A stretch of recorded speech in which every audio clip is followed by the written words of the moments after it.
ಎಲ್ರಿಗೂ ನಮಸ್ಕಾರ. ನನ್ನ ಹೆಸರು ಸುಮಲತಾ ಅಂತ. ನಾವು ಇಲ್ಲೇ ಚಿತ್ರದುರ್ಗದವರು.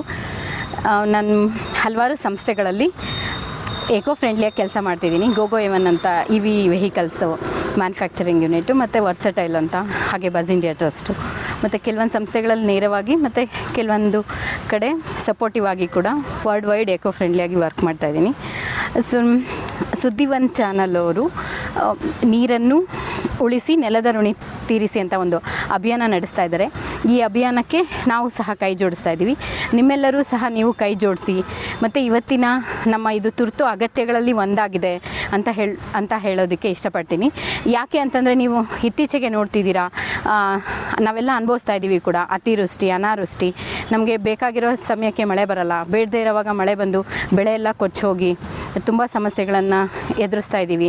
ಕಳೆದ 30 ವರ್ಷಗಳಿಂದ ನಾವು ಭೂಮಿಯಲ್ಲಿರೋ 80% ನೀರನ್ನು ಹೊರತೆಗೆದು ಈಗಾಗಲೇ ಬಳಸ್ಬಿಟ್ಟಿದ್ದೀವಿ. ಇನ್ನು ಬರೀ 20% ಮಾತ್ರ ನೀರಿದೆ, ಅದು ಹಳ್ಳಿಗಳಲ್ಲಿ ಮತ್ತು ಪರ್ವತ ಪ್ರದೇಶಗಳಲ್ಲಿ ಮಾತ್ರ ಉಳ್ಕೊಂಡಿದೆ. ಅದರಿಂದನೇ ಎಷ್ಟು ಬೋರ್ಸ್ ಎಲ್ಲ ಫೇಲ್ಯೂರ್ ಆಗ್ತಿದೆ. ಮತ್ತು ಇತ್ತೀಚೆಗೆ ನೀವು ಗಮನಿಸಿದ್ದೀರಾ, ಅಡಿಕೆ ತೋಟಗಳು ಮತ್ತು ತೆಂಗಿನ ತೋಟಗಳು ಗಿಡ ಸಮೇತ ಬಿದ್ದು ಹಾಳಾಗ್ತಿದ್ದಾವೆ. ಇಷ್ಟೊಂದೆಲ್ಲ ಹಾಳಾಗಲಿಕ್ಕೆ ಮನುಷ್ಯನೇ ಕೂಡ ಕಾರಣ ಅಲ್ವಾ? ಅನಾದಿ ಕಾಲದಿಂದ ಕೂಡ ಮನುಷ್ಯ ತನ್ನ ಅಗತ್ಯತೆಗಳಿಗೋಸ್ಕರ ನೀರನ್ನು ಆಶ್ರಯಿಸ್ತಾನೆ ಬಂದಿದ್ದಾನೆ. ನಮ್ಮ ನಾಗರಿಕತೆಗಳೆಲ್ಲ ರೂಪುಗೊಂಡಿರೋದು ಕೂಡ ನೀರಿನ ಆಶ್ರಯದಲ್ಲೇ. ಸಿಂಧು ಬಯಲಿನ ನಾಗರಿಕತೆ ಇರ್ಬೋದು, ನಾವು ಯಾವುದೇ ಪ್ರಪಂಚದ ಇತಿಹಾಸ ನೋಡಿದ್ರೂ ಕೂಡ ನೀರನ್ನು ಬಿಟ್ಟು ಮನುಷ್ಯ ಬದುಕಲಾರ. ಸೊ ನೀರಿನ ಜೊತೆ ನಮ್ಮದು ಎಷ್ಟು ಒಡನಾಟ ಇದೆ ಅಂತಂದರೆ, ಪ್ರತಿಯೊಂದರಲ್ಲೂ ಕೂಡ ನಮಗೆ ನೀರು ಬೇಕು. ಅದು ನಮ್ಮ ಭಾರತೀಯ ಒಂದು ಸಂಪ್ರದಾಯ ಕಾಲಮಾನಕ್ಕೆ ನಾವು ಹೇಳೋದಾದರೆ, ಭಾರತೀಯರು ನೀರನ್ನು ಒಂದು ಪಂಚಭೂತಗಳಲ್ಲಿ ನೀರನ್ನಕ್ಕೂ ಕೂಡ ಒಂದು ಮಹತ್ವವಾದ ಸ್ಥಾನ ನೀಡಿ, ನೀರನ್ನ ಪವಿತ್ರ ಗಂಗೆ, ತುಂಗೆ, ಭದ್ರೆ, ಕೃಷ್ಣೆ ಈ ಥರ ಪೂಜ್ಯನೀಯ ಭಾವನೆಯಿಂದ ಅನಾದಿ ಕಾಲದಿಂದ ನೋಡ್ತಾ ಬಂದಿದ್ದೀವಿ. ಆದರೆ ಇತ್ತೀಚೆಗೆ ತಂತ್ರಜ್ಞಾನ ಮತ್ತು ವಿಜ್ಞಾನದ ಬೆಳವಣಿಗೆ ಹೆಚ್ಚಾದಂಗೆ ನಾವು ನೀರನ್ನು ಮೋಜು, ಮಸ್ತಿ ಮತ್ತು ಅವೈಜ್ಞಾನಿಕವಾದ ಒಂದು ಬೆಳೆ ಪದ್ಧತಿಗಳಿಂದ ಬಹಳಷ್ಟು ನೀರನ್ನು ಪೋಲ್ ಮಾಡ್ತಿದ್ದೀವಿ. ಇದೇ ರೀತಿ ಪೋಲ್ ಮಾಡ್ತಾ ಹೋದರೆ ಮುಂದಿನ ದಿನಗಳಲ್ಲಿ ಯುದ್ಧ ನಡೆಯೋದು ನೀರಿಗಾಗಿ. ಆ ನೀರಿಗೋಸ್ಕರ ಯುದ್ಧಗಳು ನಡೆದು ಲಕ್ಷಾಂತರ ಜನ, ಕೋಟ್ಯಾಂತರ ಜನ ಅದರಲ್ಲಿ ಹಸುನಿಗಿದ್ರೂ ಕೂಡ ಆಶ್ಚರ್ಯ ಪಡಬೇಕಾಗಿಲ್ಲ. ಇಂಥ ಒಂದು ನೀರನ್ನು ನಾವು ಉಳಿಸ್ಕೋಬೇಕಾದ್ದು ನಮ್ಮೆಲ್ಲರ ಕರ್ತವ್ಯ ಆಗಿದೆ. ಈಗ ನಾವು ನೀರನ್ನು ಸೃಷ್ಟಿ ಅಂತೂ ಮಾಡೋಕ್ಕಾಗಲ್ಲ, ಇರೋ ನೀರನ್ನು ಉಳಿಸ್ಕೋಬೇಕು. ಉಳಿಸ್ಕೊಳ್ಳೋದಕ್ಕೆ ಏನೆಲ್ಲ ಮಾಡ್ಬೋದು? ನಮ್ಮ ಪ್ರತಿಯೊಬ್ಬ ಮನೆಗಳಲ್ಲೂ ಕೂಡ ಮಳೆ ನೀರಿನ ಕೊಯ್ಲು ಮಾಡೋದ್ರ ಮೂಲಕ, ನಮ್ಮ ಮನೆ ತಾರಸಿ ಮೇಲೆ ಬಿದ್ದಿರೋ ನೀರನ್ನು ನಾವು ಹಿಂಗಿಸ್ತಕ್ಕಂಥ ಸಂಪಿಗೆ ಶೇಖರಣೆ ಮಾಡಿರ್ತಕ್ಕಂಥದ್ದು, ಮತ್ತು ನಾವು ಬಳಸಿರೋ ನೀರನ್ನು ಸಂಸ್ಕರಿಸಿ ಮತ್ತು ಪುನರ್ಬಳಕೆ ಮಾಡ್ತಕ್ಕಂಥದ್ದು, ಅಥವಾ ಅದನ್ನು ಗಿಡಗಳಿಗೆ, ಮರಗಳಿಗೆ ಹೋಗೋ ಥರ ವ್ಯವಸ್ಥೆ ಮಾಡ್ತಕ್ಕಂಥದ್ದು, ಮತ್ತು ನಾವು ಸ್ನಾನ ಮಾಡಬೇಕಾರಾಗಲಿ, ಶೌಚಾಲಯಗಳಿಗಾಗಲಿ ಎಲ್ಲದಕ್ಕೂ ಕೂಡ ಫ್ರೀಯಾಗಿ ನೀರನ್ನು ಹರಿಬಿಡ್ದಿರ ಬಕೆಟಲ್ಲಿಂದ ಯೂಸ್ ಮಾಡ್ತಕ್ಕಂಥದ್ದು. ಮತ್ತು ನಾವು ದಿನ ಬೆಳಗ್ಗೆ ಎದ್ದರೆ ಬಾಗಿಲಿಗೆ ನೀರು ಹಾಕೋದು ಏನು ಮಾಡ್ತಿದ್ವಿ, ಮೊದಲೆಲ್ಲ ಬಕೆಟಲ್ಲಿ ಹಾಕ್ತಿದ್ವಿ. ಇವಾಗ ಡೈರೆಕ್ಟು ಪೈಪ್ನೇ ಹಿಡಿದ್ಬಿಡ್ತೀವಲ್ಲ ಫೂಲ್ ಅಂಗ್ಳಕ್ಕೆ. ಟಾರ್ ರೋಡಿಗೆ, ಸಿಮೆಂಟ್ ರೋಡಿಗೆ ನೀವು ಎಷ್ಟು ನೀರು ಹಾಕಿದ್ರೆ ಏನು ಪ್ರಯೋಜನ ಹೇಳಿ? ಏನು ಧೂಳೊಂದಷ್ಟು ಹೋಗಲಿ ಅನ್ನೋದು ಹಾಕೋದ್ರಲ್ಲಿ ಅರ್ಥ ಇದೆ ಅಲ್ವಾ? ಮತ್ತು ವೆಹಿಕಲ್ ತೊಳಿಬೇಕಾದ್ರೆ, ಕಾರ್ ವಾಶ್ ಮಾಡಿಸ್ಬೇಕಾದ್ರೆ, ಬೈಕ್ ವಾಶ್ ಮಾಡೋ ಥರ ನಾವು ಫೋರ್ಸಾಗಿ ನೀರನ್ನು ಪ್ರತಿದಿನ ಬಿಡ್ತಾ ಇದ್ದೀವಿ. ಇವೆಲ್ಲನೂ ಏನು ಪ್ರಯೋಜನ ಹೇಳಿ? ಮತ್ತು ನಮ್ಮ ಹೊಲಗಳಲ್ಲಿ ನೋಡ್ಕೊಂಡು ಬನ್ನಿ, ಬದುಗಳೇ ಇಲ್ಲ.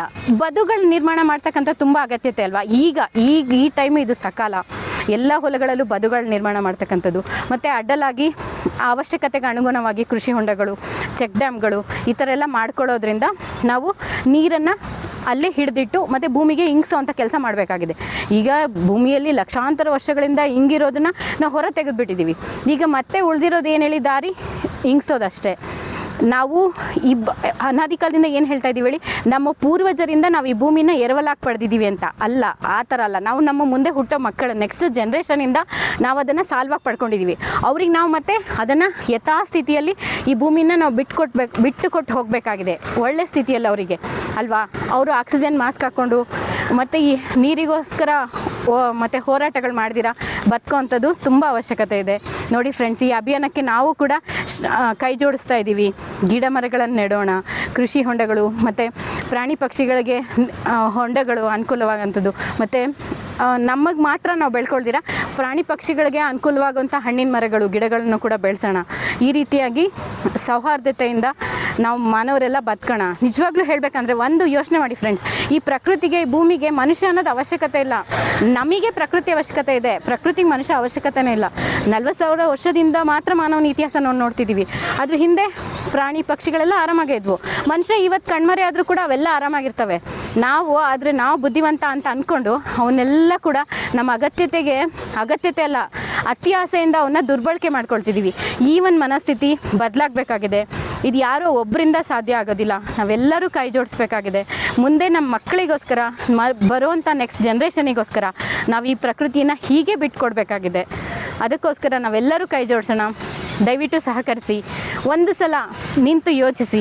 ನಾವು ಒಂದು ಹನಿ ನೀರನ್ನು ಸೃಷ್ಟಿ ಮಾಡೋಕ್ಕಾಗಲ್ಲ, ಒಂದು ಹಿಡಿ ಮಣ್ಣನ್ನು ನಾವು ಸೃಷ್ಟಿ ಮಾಡೋಕ್ಕಾಗಲ್ಲ. ಆದರೆ ನಮ್ಗೆ ಹಾಳು ಮಾಡೋವಂಥ ಅಧಿಕಾರ ಯಾರು ಕೊಟ್ಟರು ಹೇಳಿ? ನಾವು ಇದರಲ್ಲಿ ಜೀವಿಸುವಂಥ ಹಕ್ಕು ನಮಗಿದೆ. ಆದರೆ ಅದಕ್ಕಿಂತ ಹೆಚ್ಚಾಗಿ ನಾವು ಕರ್ತವ್ಯಗಳನ್ನು ನಿಭಾಯಿಸಬೇಕಾಗಿರೋದು ಕೂಡ ನಮ್ಮ ಜವಾಬ್ದಾರಿ ಅಲ್ವಾ? ಯೋಚಿಸಿ, ಬನ್ನಿ, ಕೈ ಜೋಡಿಸಿ. ಈ ಅಭಿಯಾನನ ಇನ್ನೂ ಯಶಸ್ವಿಗೊಳಿಸೋಣ. ಇದನ್ನು ಬರೀ ಚಿತ್ರದುರ್ಗ, ಕರ್ನಾಟಕ, ಭಾರತಕ್ಕೆ ಮಾತ್ರ ಸೀಮಿತ ಆಗದಿರ ಇಡೀ ಪ್ರಪಂಚಾದ್ಯಂತ ಹರಡೋಣ. ಇದೇ ಥರ ಕೆಲಸ ಮಾಡ್ತಿರೋಂಥ ನೂರಾರು ಸಮಾಜಮುಖಿ ಸಂಸ್ಥೆಗಳಿದ್ದಾವೆ. ಅವ್ರ ಜೊತೆ ನಾವು ಕೂಡ ನೈಜವಾಗಿ ಕೈ ಜೋಡಿಸೋಣ. Thank you friend.